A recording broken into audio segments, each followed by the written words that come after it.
네, 안녕하세요. 오늘 그 AI 관련된 부분 수업을 맡게 된 고등과학원 AI 기초과학센터 소속 고준혁 연구원입니다.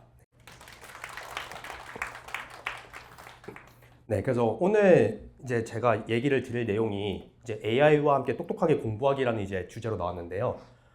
이걸 좀 고민을 하다가 이제 생각이 든 게 아무래도 AI랑 똑똑하게 공부를 해야 되는데 그래도 이게 뭔지 알고 써야지 그래도 좀 더 현명하게 쓰지 않겠습니까? 이게 뭔지 정체를 알아야지 얘가 뭐 무슨 장점이 있는데 무슨 단점이 있을 수도 있고 그걸 바탕으로 나는 어떻게 행동을 해가지고 얘를 좀 더 잘 써야 되겠다 이런 걸 알 수가 있으니까 오늘 마침 강의가 두 개로 나눠진 참에 앞부분에서는 AI가 어떤 거고 개괄적으로 이게 지금 우리 생활에 어디에 쓰이고 있고 그리고 이게 수학은 복잡하지만 그래도 좀 더 간단한 어떤 비유를 통해 가지고 이게 어떻게 작동하는지 그리고 그 작동하는 방식에 무슨 잠재적인 문제가 있을 수 있는지 이런 것들을 좀 생각을 해보고요.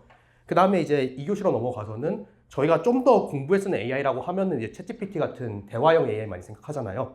그래서 거기에다 초점을 좀 더 맞춰가지고 어떻게 하면 저희가 챗GPT 같은 서비스를 써가지고 공부를 하는데 좀 더 도움이 될까 이런 식으로 좀 얘기를 해볼까 합니다. 항상 이런 강의들이 의뢰 그렇듯이 이제 AI 강의니까 이제 AI가 뭔가 해서 시작을 해야 되잖아요. 사실 이게 워낙에 AI가 저희 삶에 들어와 있다 보니까 옛날 같았으면은 AI라고 하면은 좀 더 이런 뭐 영화에서 나온 AI라던가 이런 거를 더 많이 생각을 했을 텐데 이제는 AI가 만든 이미지도 넘쳐나고 이게 작년에 좀 유행을 했던 물건이죠. 아니면 그냥 저희가 당장 구글에 들어가서 검색 엔진만 봐도 요 위에 AI 개요라고 얘가 요약을 해주는 것도 있고 아니면 이제 모두가 쓰고 계시는 챗GPT 같은 서비스들도 이제 AI라고 저희가 묶어서 부르죠. 근데 그래도 좀 더 이게 AI가 뭔지에 대해 가지고 좀 더 이렇게 단어로 정립을 하고 넘어가면 좋을 것 같아 가지고 이걸 정의하는 데 좀 몇 가지 방법은 있겠으나 제가 생각하는 적합한 정의로는 인공지능이라는 거는 컴퓨터나 기계에서 이제 사람과 비슷한 문제 해결 능력을 갖추게 하는 그런 기술을 AI라고 묶어서 부른다고 생각을 하시면 될 것 같습니다. 근데 사람과 같은 문제 해결 능력이라는 거가 또다시 엄청 넓은 거를 이제 포함을 당연히 할 텐데요. 그 중에서는 사물 인식 같은 것도 있겠죠. 제가 지금 여러분들 바라보면서 지금 각각의 사람의 얼굴이 어디 있고 각각의 물건이 무엇이고 이런 것들을 구분하고 인식할 수 있는 능력이 있겠고요. 아니면은 저희는 과학을 하니까 뭐 수학 문제를 풀어야 될 수도 있고 그러면은 수학 문제로부터 출발해 가지고 논리적인 과정을 거쳐서 답을 내는 논리적인 사고 같은 것도 사람과 같은 문제 해결 능력이 될 수도 있겠고요. 아니면은 상황 판단도 사람에서 중요한 능력이죠. 예시가 게임이어서 좀 덜 좋게 됐지만 AI가 이제 게임도 잘하는 시대가 왔고요. 아니면은 뭐 그림을 그리거나 예술 활동 같은 창조 능력도 또 사람의 어떤 문제 해결 능력이니까 이런 것들도 이제 AI가 하게끔 하는 게 어떤 인공지능이라는 분야 안에서 포괄되는 일들이라고 생각을 하면 되겠습니다. 그래서 이런 것들이 인공지능이 있고요. 근데 이렇게만 말하면은 그리고 이 외에도 많은 분야들이 있지만 이렇게만 말하면은 좀 덜 와닿으니까 생활 속에 저희가 AI가 굉장히 많이 묻어 있거든요. 그래서 이런 거에 대해서 좀 더 가볍게 얘기를 하고 넘어가겠습니다. 쿠팡을 한번 들고 와 봤는데요. 요 화면이 지금 이제 제 휴대폰에서 쿠팡 화면을 켜가지고 이게 딱 캡처를 한 건데 요 화면을 굳이 가져온 이유가 지금 요 화면 안에서도 AI 기술이 되게 여러 가지가 쓰이고 있어요. 저는 한 3가지 정도를 찍어와 봤는데요. 혹시 뭐가 들어가 있는지 한번 맞춰보실 분이 계신가요? 빠르게 뭐 한두 질문만 받아볼까요? 네. 추천 상품. 아, 네, 맞아요. 추천 상품 맞습니다. 한 분 더 계실까요? 없을까요? 관심 목록? 관심 목록도 비슷합니다. 추천 상품이랑 비슷한 느낌이겠고요. 로켓 배송. 네, 로켓 배송도 맞아요. 네. 이게 지금 3가지의 기술 정도가 들어가 있는데 첫 번째가 네, 상품 추천이 기본적으로 AI가 들어가요. 이거는 비단 쿠팡만 그런 것도 아니고 여러분이 뭐 유튜브를 들어가거나 아니면 웹사이트에 들어가서 광고를 보거나 이런 모든 저희 눈앞에 펼쳐지는 것들은 아니면은 뭐 그 소셜미디어 같은 데 들어가가지고 거기서 게시물을 확인하거나 이런 식으로 저희 눈에 들어오는 거는 다 AI 기반의 추천 알고리즘들이 들어가 있습니다. 그래서 저희가 뭘 봐왔는지를 근거로 해가지고 저희가 제일 좋아할 만한 걸 뽑아주는 거예요. 그 다음에 이제 로켓 배송 얘기도 나왔고요. 일단 추천 얘기를 먼저 하죠. 네. 그래서 추천. 네. 제가 누군지 파악을 해서 제가 기존에 사왔던 것들이나 아니면은 이제 제 연령대나 이런 것들을 기반을 해가지고 이 사람은 이런 걸 추천해주면 좀 잘 사겠구나 이런 걸 판단하는 거고요. 그 다음에 로켓 배송이 먼저 나왔으니까 로켓 배송 같은 경우에는 이제 저희가 택배 같은 걸 붙여보면은 택배가 보통 며칠 걸리잖아요. 근데 분명히 저희가 온라인 쇼핑몰들 중에서 주문하면은 바로 다음날에 오는 곳들이 있거든요. 그 사람들은 택배 기사가 3배로 빨리 뛰는 게 아니고 사실은 미리 다 옮겨 놓는 겁니다. 기본적으로 되게 충분한 양의 어떤 정보를 가지게 되면은 이 시점 이 동네에서 어느 상품이 어느 정도 팔린다 이런 것들에 대한 집계를 할 수가 있거든요. 이런 걸 기반으로 해가지고 미리 옮겨 놓는 겁니다. 그래서 기본적으로 전국에 이런 물류센터들이 뿌려져 있고 이 사람들이 미리 예측을 해서 미리 물건들을 옮겨놓고 저희는 그러면은 근처에서 예측돼서 주문을 했으니까 그냥 다음날에 받아보는 거예요. 그리고 이런 물류센터 안에는 뭐 로봇이나 또 다른 또 인공지능 기능들이 들어가고요. 마지막으로 요거는 이제 맞추기가 좀 더 어려운데 놀랍게도 되게 많은 쇼핑몰에서 저희가 사는 물건의 가격이 일정하지가 않습니다. 이거 가격이 왔다 갔다 널뛰어요. 그리고 이 가격을 널뛰게 하는 방식도 인공지능을 씁니다. 기본적으로 좀 사람들이 이 상품에 관심이 많고 이게 인기가 많고 좀 가격을 올려도 사람들이 잘 사겠네 싶으면 이제 가격이 올라가고요. 반대로 좀 관심이 뜸해지고 좀 가격을 내려야지 팔리겠네 싶으면 가격이 내려갑니다. 그래서 쿠팡이나 쇼핑몰만 해도 아니면 꼭 쿠팡이 아니고 다른 쇼핑몰이라도 이런 다양한 AI 기술들을 이미 적용해서 사용을 하고 있어요. 그리고 외에도 저희가 이제 전 넷플릭스에서 영화나 미국 드라마 보는 걸 좋아하니까 넷플릭스도 되게 대표적인 인공지능을 공격적으로 쓰는 회사인데요. 마찬가지로 저희가 영상을 추천해 주는 건 다 맞춤 추천 알고리즘이 들어간 거고요. 넷플릭스 같은 경우에는 맞춤 썸네일도 합니다. 이거는 뭐냐면은 제가 어떤 류의 영화를 좋아하느냐에 따라 가지고 같은 영화여도 요 미리 보기 이미지가 달라지는 거예요. 그래서 로맨스 영화를 좋아하면은 똑같은 영화인데 좀 더 이렇게 몽글몽글하게 나오고 제가 좀 더 웃긴 걸 많이 봤으면은 이제 이렇게 뭔가 웃고 있는 것 같은 아저씨가 나오고 이런 식으로 좀 맞춤형으로 보여줄 수 있는 거예요. 그래서 이런 기술도 들어가 있습니다. 아니면은 시리 같은 거는 AI라는 거 너무 잘 알잖아요. 저희가 기본적으로 저희가 말하는 걸 인식을 하고 뭘 원하는지를 알아들어가지고 행동하는 시리도 대표적인 기술이고 스마트폰에서 저희가 사진에서 문자 인식된다거나 아니면 카메라 화질 바꾸는 거 이런 것들도 다 기술들이 들어가 있습니다. 그 외에도 정말 많아요. 뭐 지도 앱 같은 데서 뭐 경로 예측을 한다거나 유튜브는 당연하고요. 뭐 온갖 데에 다 들어갔다 보시면 됩니다. 그래서 이런 기능들이 저희가 일상 속에서 이제 인공지능을 쓰고 있는 거라고 보시면 돼요. 그래서 이미 많이 접해 있고요. 그러면 이제 저희가 알아야 될 필요가 있는 거는 이제 이게 어떻게 작동하는가에 대해 가지고 좀 알아볼 필요가 있죠. 이제 좋은 기술이라는 것도 알겠고 저희가 이미 엄청나게 많이 쓰고 있다는 것도 알겠고 그러면 이제 이게 어떻게 작동하는지에 대해 가지고 저희가 좀 감이 있어야지 저희도 잘 쓸 거 아니에요. 그래서 이제 어떻게 작동할까로 얘기를 좀 해보려고 합니다. 그래서 이 부분에 대해 가지고는 좀 비유를 들어봤는데 제가 포켓몬을 좋아하거든요. 그래서 포켓몬을 좀 갖고 와봤어요. 그래서 직접 여러분이 약간 실제로 AI가 하는 거랑 비슷한 어떤 문제를 푸는 행위를 좀 같이 따라가면서 해보려고 하는 건데요. 지금 뭐를 하고 싶은 거냐면 이 포켓몬이라는 게 결국은 가상 생물들이 있는 그런 만화이자 게임이잖아요. 그래서 여기에는 타입이라는 게 있어요. 그래서 포켓몬마다 그 포켓몬에 해당되는 얘는 물과 관련된 포켓몬들은 이렇게 윗줄에 이렇게 있고요. 풀과 관련된 건 뭐 두 번줄에 있고 뭐 불과 관련된 건 세 번줄에 있고 이런 식으로 각각의 포켓몬마다 어떤 속성이 있거든요. 그럼 이제 제가 여기서 던지고 싶은 문제는 그럼을 통해서 이제 AI가 어떻게 작동하는지 저희가 이해를 해보고자 하는 거는 모습만 보고 얘가 어떤 속성을 가진 포켓몬인지 알아맞힐 수 있을까 이런 거에 대해서 같이 고민을 좀 해보고 싶은 거예요. 근데 포켓몬이 타입이 많거든요. 뭐 열 몇 개인가 그래요. 그래서 제가 이걸 다 해볼 수는 없고 하나만 골라서 물을 해보죠. 그러면은 지금 여기 있는 요 가상동물들은 물 속성을 갖고 있다는 거를 지금 저희가 봤어요. 이걸 보고서는 저희가 어떤 포켓몬이 물 타입이다를 이렇게 얘기를 하고 싶어요. 뭔가 기준을 세워가지고 새로운 포켓몬을 제가 딱 봤을 때 얘는 물이다, 물이 아니다 이런 얘기를 하고 싶어요. 그러면은 저희가 뭐 규칙을 좀 세워볼 수 있을까요? 이걸 보고.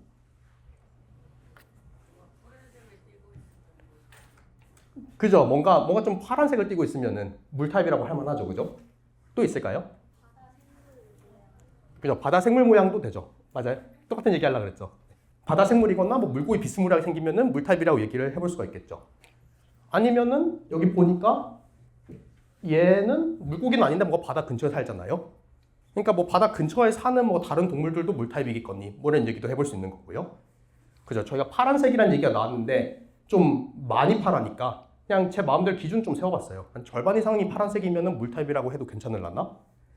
아니면은 근데 반대로 파란색으로만 얘기를 하자니 여기 지금 빨간 애들도 물 타입이라고 하거든요. 그러니까 이것만으로는 판단하면 안 되겠네. 뭐 색깔이 약간 달라도 뭐 물일 수는 있겠다. 뭐 이런 식의 기준을 저희가 세워볼 수가 있는 거죠. 그래서 이렇게 규칙을 세우고 난 다음에 저희가 뭘 할 수 있냐면은 이게 잘 되는지를 확인을 해볼 수가 있는 거예요. 그래서 규칙을 만들었고 이제 규칙이 잘 되는지 해봐요. 그럼 여기서는 규칙이 잘 맞나요? 저희가 세운 게 얼추 해양 생물들 많아 보이고 파란 애들도 많아 보이고 뭐 파랗지 않아도 물 타입이라는 애도 있으니까 얼추 저희가 기준은 나쁘지 않게 세운 것 같거든요. 그러면은 규칙이 나쁘지 않은 것 같아요. 그러고 나서 조금 더 한번 시험을 해봐요. 규칙 여전히 괜찮나? 얘네들도 물 타입이거든요. 그러면은 지금 봤더니 조금 이상하죠. 저희가 만든 규칙이 슬슬 뭔가 좀 이상해요. 좀 규칙을 바꿔야 될 것 같아요. 뭔지 모르겠는 것들도 물 타입이고, 그죠? 뭔가 기계도 물 타입이고 별게 다 있어요. 이 친구들은 10%치만 물 타입이 아니에요. 아니면 반대로 이 친구는 뭐 해양생물 같이 생겼는데 또 물이 아니래요. 그러니까 저희가 뭔가 규칙을 수정을 해야 될 것 같아요. 그럼 이제 고민을 하는 거죠. 저희가 규칙을 만들었는데 이걸 뭐 어떻게 바꿔야지 좀 더 지금 여기까지 본 예시들도 다 포함해서 얘는 물이다, 물이 아닌가 이게 맞게 할 수 있겠느냐 이런 걸 저희가 고민을 하게 되는 거죠. 그래서 이 과정이 실제로 인공지능이 작동하는 방식이랑 되게 흡사하기 때문에 이걸 좀 간단하게 좀 더 빠르게 보여드리려고 갖고 왔는데요.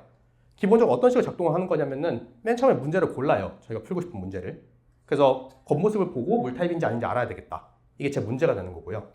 문제가 되면은 이제 예시들이랑 정답을 봐요. 지금 요 위에 4개는 물이고 요 아래 4개는 물이 아니고 그러면은 내가 이런 예시들을 봤을 때 어떻게 얘네를 구분할 수 있지? 규칙을 좀 고민을 해봐요. 그랬더니 아까 저희가 만든 규칙 정도면은 합리적으로 나름 구분이 되는 것 같아요. 아, 뭐 이렇게 구분을 하면 되겠네. 저희가 생각을 해요. 그 다음에 이제 규칙이 잘 되는지를 봐요. 이제 새로운 애들을 들고 와요. 그 다음에 여전히 우리 규칙을 적용했더니 맞나? 보는데 뭔가 잘 안 맞아요. 얘는 뭔가 동물이 아니고 식물인데 물 타입이라 그러고 얘는 펄어인데 물 타입이 아니라 그러고 그럼 저희가 어떻게 할 수 있냐면 규칙을 좀 바꿀 수가 있어요. 이런 식으로 뭔가 물고기가 아니라 뭐 지느러미만 있어도 되나 생각을 할 수도 있고 동물이 아니라 식물이어도 되나 뭐 생각을 할 수도 있고 아니면은 얘네는 펄어인데 안 되니까 뭐 얼어 있으면 물 타입이 아닌가 이런 생각을 할 수도 있고 규칙을 바꿀 수가 있는 거예요. 그래서 문제를 찾고 그다음에 그 문제를 풀 수 있는 규칙들을 저희가 만들고 그 예시들을 보면서 그 다음에 만약에 예시의 규칙을 맞춰 봤는데 규칙이 안 맞으면 이제 규칙을 고쳐요. 이게 실제로 인공지능이 작동하는 방식이랑 되게 비슷해요. 그리고 이 2단계, 3단계를 실제로 저희가 인공지능을 학습할 때 반복을 많이 하거든요. 그 예시들을 많이 준 다음에 이 문제를 풀 수 있는 규칙을 만들고 수정하고 만들고 수정하는 거를 계속 반복을 해요. 이 과정을 저희가 인공지능에서 학습이라고 많이 불러요. 그래서 생각보다 사람이 하는 거랑 인공지능이 하는 거랑 유사한 면이 꽤 있어요. 놀랍지도 않은 게 결국 인공지능이라는 게 사람의 지능을 모방하려고 나온 거잖아요. 이렇게 비슷한 구석이 분명히 있는 거죠. 근데 당연히 완벽히 똑같지는 않고요. 차이가 조금 있어요. 그 차이가 조금 중요한 부분이 있는데요. 첫 번째로 뭐가 있냐면은 이 인공지능의 규칙 같은 경우에는 사람이 만들어서 넣는 게 아니에요. 그러니까 아까 저희가 포켓몬을 만들 때는 저희가 일일이 보면서 얘는 어떠니까 뭐 이런 규칙 만들어서 넣고 뭐 얘는 어떠니까 뭐 이 규칙을 조금 바꾸고 이런 식으로 저희가 개입을 해서 생각해서 만들었는데 실제로 인공지능 알고리즘이 돌아갈 때는 이거는 좀 더 수학이 많이 들어가지만 자동으로 할 수 있어요. 그래서 저희가 뭔가 얼핏 보기에 풀기 되게 어려워 보이는 문제 챗GPT가 어떻게 이렇게 똑똑하게 나오냐 뭔가 그런 문제를 풀 수가 있는 거고요. 그다음에 또 다른 좀 더 중요한 거는 인공지능이 만들어서 판단한 이 규칙들이 저희가 뭔지를 알기가 되게 어려워요. 그리고 얘네가 꼭 사람이랑 똑같은 종류의 규칙을 사용한다는 보장이 없어요. 그래서 이거는 저희가 인공지능을 사용할 때 좀 고민을 좀 해봐야 돼요. 그래서 실제로 이게 저희가 이런 나중에 인공지능 도구들 사용했을 때 뭐 예상한 거랑 차이를 좀 만들어낼 수가 있거든요. 그래서 좀 머리에 담고 있으면은 나쁘지가 않아요. 그럼 여기서 이제 퀴즈를 오늘 제가 한 2개 정도를 가져왔는데 이게 첫 번째 퀴즈거든요. 맞추시면은 아마 상품이 있을 것 같은데 저희가 인공지능 만드는 과정을 얘기를 했거든요. 아까 보면은 문제를 고르고 그다음에 문제를 고른 다음에 예시를 보면서 규칙을 만들고 예시를 또 본 다음에 이제 규칙들이 좀 안 맞는 것 같으면 규칙을 고치고 기계 같은 경우에는 근데 이제 기계가 만든 규칙이 자동으로 만들어지다 보니까 우리가 무슨 규칙인지 알기 애매할 때가 있고 이게 인공지능을 만들어지는 과정인데 여기에 뭐가 약점이나 한계점이나 뭐 문제점 같은 게 뭐가 있을 것 같아요?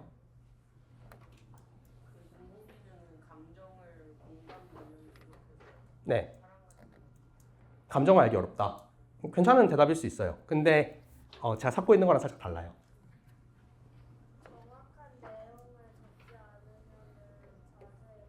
잘 알려주지 정확한 내용을 적지 않으면 잘 알려주지 않는다. 비슷해요. 다른 분 또 있나요? 없으면은 네. 거의 모른다는 말을 하지 않아요. 모른다는 말을 제가 안 적은 건데 이거는 되게 좋은 대답인데. 네, 상품 하나 받아가셔도 될 것 같아요. 이건 제가 안 적은 건데 맞아요. 인공지능의 한계점 중 하나고 사실 아직도 연구를 좀 더 해야 되는 게 인공지능은 좀 과도하게 자신감이 있는 경우들이 많아요. 틀리다는 말을 잘 안 하고 실제로 내부에서는 약간 왈부왈부한데 얘는 그냥 하나 결정을 해버리거든요. 문제점이 있어요. 맞아요. 제가 가져온 것들은 그리고 아까 포켓몬이랑 비유할 때 좀 이렇게 비교하려고 가져온 건 이렇게 3가지를 갖고 왔어요. 첫 번째로는 원래 얘가 풀라고 했던 문제는 잘 풀어요. 근데 다른 문제를 시키면 잘 못 풀어요. 당연한 말인 것 같거든요. 근데 요즘 인공지능 도구들이 너무 성능이 좋아가지고 저희가 이걸 까먹고 쓸 때가 있어요. 이따가 얘기를 드릴 텐데 대표적인 게 챗GPT로 저희가 수학 계산을 하려고 할 때 이게 대표적인 용도를 다르게 쓰고 있는 거거든요. 그러면은 사실 잘 된다는 그 보장을 담보하기가 어려울 때가 있어요. 그다음에 두 번째가 뭐가 있냐면은 저희가 결국은 예시들을 많이 보여주고 예시로 규칙을 만들고 그렇게 해가지고 인공지능을 만들어서 문제를 푼다고 했는데 그 보여주는 예시 자체에 문제가 있을 수 있거든요. 완벽한 예시라는 게 아까도 저희가 예시를 좀 모자라게 보니까 뭔가 규칙들을 잘못 만들어서 수정을 해야 되고 이런 과정이 필요했잖아요. 그래서 예시에 의존해요. 그리고 예시가 안 좋으면은 당연히 결과도 별로 안 좋아요. 그리고 마지막은 아까 전에 사람이랑 다르게 인공지능의 판단 기준은 저희가 왜 하는지 알기가 약간 애매하다 그랬잖아요. 안을 들여다보기가 어렵거든요. 그래서 가끔씩 이거 왜 틀리지 하는 상황들이 발생을 해요. 그럴 수 있다는 걸 저희는 인지를 좀 하고 있어야 돼요. 그래서 좀 더 이제 다시 저는 포켓몬을 좋아하니까 포켓몬을 최대한 많이 붙여서 다시 얘기를 드리면은 그 원래 문제 이외 다른 문제에 안 통한다는 거는 예를 들어서 저희가 물 포켓몬 구분하겠다고 규칙을 짠딱 만들었는데 이제 이 규칙을 그대로 써가지고 풀 포켓몬을 내가 구분을 하겠다. 얘가 풀이고 얘가 아니다. 당연히 안 되죠. 당연히 절대 안 돼요. 그리고 인공지능도 비슷하게 저희가 뭐를 어떤 문제를 풀고자 하는 인공지능을 다른 용도로 쓰면은 당연히 그 정도의 좋은 성능이 안 나올 거예요. 그래서 용도를 맞게 써야 되고 2교시에 좀 얘기 드릴 내용이 이런 거랑 관련이 있어요. 네, 두 번째로 이제 데이터에 문제가 있으면 규칙에도 문제가 있다고 말씀을 드렸는데 예를 들어서 이런 거예요. 제가 예시를 이렇게 불충분하게 줘요. 그래서 지금 보니까 파란색 동물 3마리는 물이고 뭐 식물 3개는 이제 물이 아니에요. 그럼 제가 규칙을 이런 식으로 세울 거거든요. 파르면 물이고 동물이면 물이고 식물이면 물 아니네. 이런 식으로 생각을 할 거란 말이에요. 근데 당연히 이건 잘못된 규칙이란 말이죠. 이게 제가 이 인공지능을 만들면서 사용했던 예시들이 뭔가 이렇게 치우쳐져 있거나 아니면 예시들이 모자라서 발생하는 문제인데 이게 실제로도 인공지능에서도 그대로 발현이 돼요.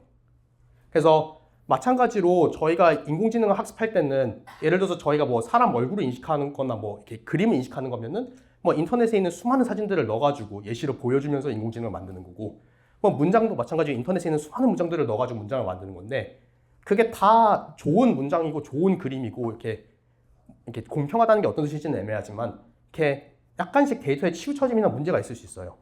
그래서 예를 들어가지고 이건 실제로 23년도에 나온 연구 내용을 좀 가져온 건데 그 AI한테 매력적으로 생긴 사람이라고 부르니까 뭔가 되게 서양 얼굴, 서양 백인 얼굴 이렇게만 나오거든요.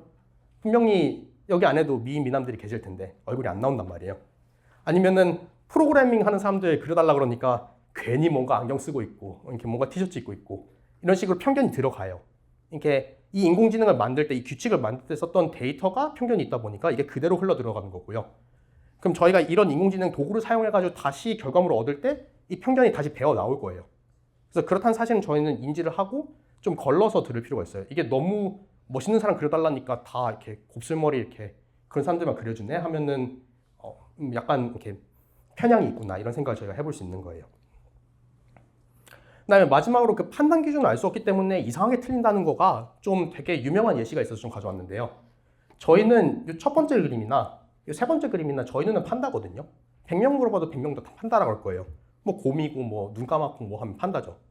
근데 인공지능은 아까 말했잖아요. 뭔가 기준을 자동으로 배우고 그 기준이 꼭 사람이랑 똑같은 기준을 쓴다는 보장도 없고요. 무슨 기준으로 하는지 사실 저희가 알 수가 없어요. 그래서 첫 번째 사진은 인공지능이 약간 반반이긴 해도 그래도 조금 더 과반수 확률로 이제 판다라고 생각을 했는데 여기다가 그냥 이건 아무런 그림도 아니거든요. 그냥 이렇게 그 TV 치직거리는 그런 그림 넣어가지고 약간 더러운 판다를 만들었는데 얘가 갑자기 이거 원숭이라 부르는 거예요. 그래서 이런 식으로 확 틀려버릴 수가 있어요. 아니면은 비슷하게 사진은 약간 바꿔도 이런 일이 일어나는데요. 요거는 약간 이렇게 이런 것들을 경각심을 가지고 우리가 좀 노력을 해야 된다는 맥락에서 나온 예시인데 좀 옛날 예시고요. 마찬가지로 저희는 이 표지판 같은 경우에는 표지판에 스티커를 붙인 것들인데 누가 봐도 멈추라는 표지판이잖아요. 근데 이거를 그냥 아무 생각 없이 인공지능에 넣었다가 인공지능이 이 45라는 속도로 달려라로 인지를 할 수가 있는 거예요. 그러니까 저희가 이거를 아무 생각 안 나고 그냥 대충 만들어서 자율주행 자동차에 넣으면은 엉뚱하게 행동을 할 수가 있는 거거든요. 여기도 마찬가지예요. 뭔가 그림들을 살짝 바꿨는데 사람 눈에는 뭐 전혀 티가 안 나니까 그냥 그러려니 하는데 기계는 지금 완전히 다르게 보고 있는 거거든요. 그러니까 뭔가 되게 사람같이 행동을 하고 뭔가 되게 똑똑한 것 같지만 또 이렇게 덜커덩 다른 데로 이렇게 빠질 수도 있는 게 인공지능이기 때문에 이런 것들을 좀 저희가 염두에 두고 좀 생각을 할 필요가 있어요. 네. 일단은 여기까지 먼저 얘기를 드리려 그래요. 그래서 인공지능 같은 경우에 이제 얘기를 드렸다시피 이제 사람과 같은 문제 해결 기술 구현하고자 하는 기술이고요. 네, 작동 원리를 좀 더 강조를 드렸는데, 네, 그 문제를 설정을 하고, 그래서 인공지능이 풀자고 하는 문제를 인공지능이 잘 푸는 거예요. 그래서 챗GPT를 저희가 공부에 잘 쓰려면은 챗GPT는 무슨 문제를 풀기 위해서 만들어진 물건인지를 저희가 이해할 필요가 있어요. 그걸 잘 알아야지 올바르게 쓸 테니까요. 그다음에 이제 예시랑 답을 많이 줘서 규칙을 만들고 그걸 이제 고치는 방법으로 이제 작동을 하는 거고요. 그리고 인공지능이 좋다는 건 다들 이미 다 아신단 말이에요. 그래서 제가 거기 위에 더 얹어가지고 이게 더 너무 좋다 이렇게 말할 필요는 없으니까 좋은 기술이고 강력한 기술이고 이미 엄청나게 널리 쓰이고 있지만 동시에 완벽하진 않아요. 그리고 얘가 어떤 식으로 실패할지 저희가 얘가 작동하는 원리를 알면은 조금 예상을 해볼 수가 있어요. 그래서 약점이 있다는 걸 이해를 하고 이따가 2교시에 말씀드린 내용이랑도 겹치지만은 챗GPT가 말해주는 걸 다 그냥 고지고대로 믿으면 안 돼요. 곤란해요. 그래서 그걸 좀 이렇게 비판적으로 생각을 하고 어떻게 좀 챗GPT에서 정보를 끌어내야지 우리가 공부를 잘할 수 있을까 이런 걸 좀 고민을 해볼 필요가 있어요. 네, 그래서 여기까지 하고 2교시에 다시 또 챗GPT 그때는 휴대폰 만지면서 같이 해보시죠.